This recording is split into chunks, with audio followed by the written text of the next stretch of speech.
It is bad habits, bad lifestyle, bad diet, bad sleep, bad everything because of which the person is falling sick. सगळ्यात मोठा statement हा आहे की ज्या ईजने, ज्या सहजताने लोक सांगतात की माझा इम्युनिटी वीक आहे म्हणून मला इन्फेक्शन होतंय, हा स्टेटमेंटच रॉंग आहे.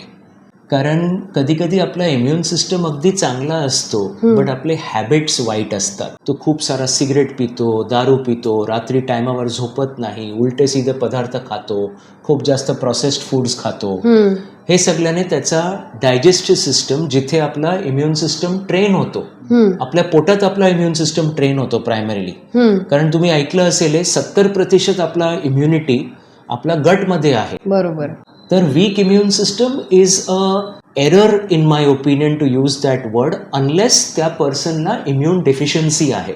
इम्युन डेफिशियन्सी एक स्पेसिफिक डायग्नोसिस होतो की या पर्सनच्या बॉडीमध्ये हा अँटीबॉडी बनत नाही जन्मापासून प्रॉब्ली, किंवा it could be acquired later also due to diseases.